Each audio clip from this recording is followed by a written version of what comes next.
നമസ്കാരം. നമ്മുടെ വീട്ടിൽ ചോറൊക്കെ ഉണ്ടാക്കിയിട്ട് എല്ലാവരും കഞ്ഞിവെള്ളം വെറുതെ കളയുകയാണ് പതിവ്. എന്നാൽ കഞ്ഞിവെള്ളം വെറുതെ കളയേണ്ടതില്ല. നിരവധി ആരോഗ്യഗുണങ്ങൾ കഞ്ഞിവെള്ളത്തിനുണ്ട്. അവ എന്തൊക്കെയാണെന്ന് നോക്കാം. ഒന്നാമതായിട്ട് ദഹനത്തെ സഹായിക്കുന്നു. അതുകൊണ്ടൊക്കെ തന്നെയാണ് ഈ വയറിളക്കമോ വയറുവേദനയോ ഒക്കെ ഉള്ളപ്പോൾ കഞ്ഞിവെള്ളം കുടിക്കുമ്പോൾ ഒരു ആശ്വാസം ലഭിക്കുന്നത്. രണ്ടാമതായിട്ട് കഞ്ഞിവെള്ളം ഒരു സ്വാഭാവിക ഇലക്ട്രോലൈറ്റ് ബാലൻസ് നൽകുന്നു. അതായത് നിർജ്ജലീകരണം മൂലമുണ്ടാകുന്ന ക്ഷീണമൊക്കെ അകറ്റി നഷ്ടപ്പെട്ട ധാതുക്കളും ദ്രാവകങ്ങളും ഒക്കെ തിരികെ നൽകുന്നു. മൂന്നാമതായിട്ട് ചർമ്മ സംരക്ഷണത്തിന് കഞ്ഞിവെള്ളം അത്യുത്തമമാണ്.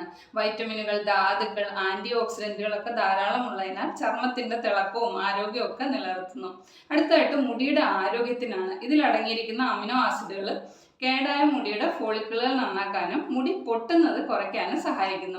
അഞ്ചാമതായിട്ട് രോഗപ്രതിരോധ ശേഷി വർദ്ധിപ്പിക്കുന്നു.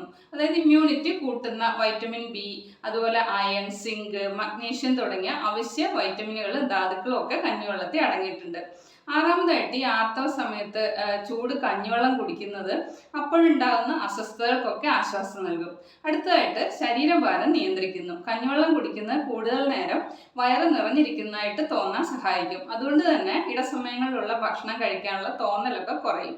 അതുകൊണ്ട് ഇത്രയധികം ഗുണങ്ങളുള്ള കഞ്ഞിവെള്ളം വെറുതെ കളയാതെ ഓരോ ഗ്ലാസ് ഇടയ്ക്കെങ്കിലും കുടിക്കാനായിട്ട് ശ്രമിക്കുക.